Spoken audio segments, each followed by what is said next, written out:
আসসালামু আলাইকুম, শুভেচ্ছা, স্বাগতম। প্রিয় দর্শক, বাংলাদেশের অন্তর্বর্তী সরকারের প্রধান উপদেষ্টা বিনিয়োগ সম্মেলনে বক্তব্য দিচ্ছেন। ওই বক্তব্য দেওয়ার সময় 1974 সালের দুর্ভিক্ষের কথা, দারিদ্র্যের কথা স্মরণ করে উনি আবেগ আপ্লুত এবং কান্না করে দিচ্ছেন আর কি। ওই ব্যাপারে সংবাদ। 74-এর দুর্ভিক্ষে ক্ষুধা দারিদ্র্যের কথা বলতে গিয়ে কাঁদলেন প্রধান উপদেষ্টা। 1971 সালে প্রাণ ত্যাগের বিনিময়ে একটি স্বাধীন দেশের সূচনা হয়। এখন বাংলাদেশের জনসংখ্যা 18 কোটি, তখন ছিল এর 3 ভাগের 1 ভাগ। এরপর আসে 1974 সাল।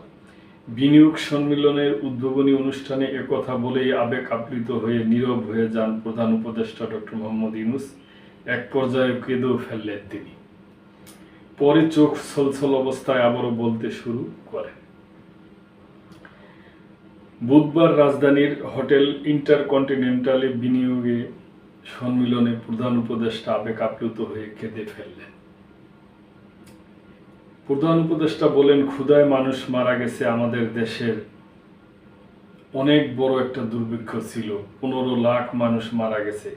তখন এমন ছিল স্বাধীন বাংলাদেশ। ডক্টর ইউনূস বলেন, আমরা একটি ফসল ফলাতাম তখন, আমাদের অন্য কোনো উপায় জানা ছিল না। আমাদের দেশের মানুষ কৃষক হিসাবেই পরিচিত ছিলেন, কারণ তাদের আর কোনো পেশা ছিল না, আর তাদের মধ্যে 3/4 নিজের কোনো জমি ছিল না। জীবন অনেক কঠিন ছিল। প্রধান উপদেষ্টা বললেন, দুর্ভিক্ষের এই সময় গরিব মানুষকে ক্ষুদ্র ঋণ দেওয়ার মাধ্যমে পরিস্থিতি নিয়ন্ত্রণে আনতে একটি উদ্যোগ নেওয়া হয়েছিল, যাতে তারা নিজেদের ব্যবসা শুরু করতে পারে। বিশেষ করে নারীদের দেওয়া হয়েছিল, সেটি ছিল ক্ষুদ্র ঋণ কর্মসূচি। আমরা গ্রামীণ ব্যাংক প্রতিষ্ঠা করলাম। কোনো ধারণাই ছিল না কোন পথে যাব। বৈশ্বিক এক নামে পরিচিত হলো। বিনিয়োগকারীদের উদ্দেশ্যে সরকার প্রধান বলেন, আপনি যে দেশেই বসবাস করেন না কেন, আপনার ভেতর ছোট একটি 1974 বসবাস করে। আপনারা দেখতে চান না, লুকিয়ে রাখেন মানুষকে অর্থ সহায়তা দেওয়ার মাধ্যমে।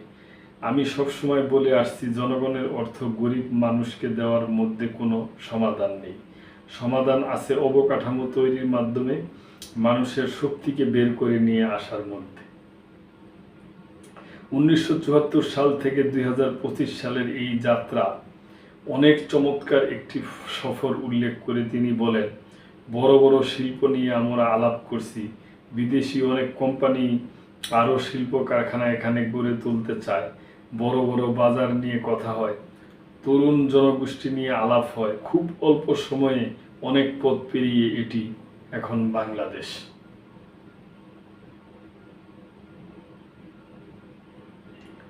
তো দর্শক, এটা একটা সংবাদ ছিল।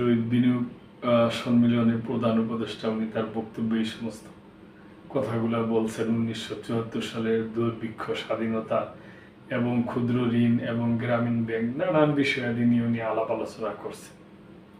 তো দর্শক, আপনাদের সাথে শেয়ার করলাম। ভালো থাকবেন। আজকে এই পর্যন্তই। সাবস্ক্রাইব করে চ্যানেলটির পাশেই থাকবেন। আল্লাহ হাফেজ।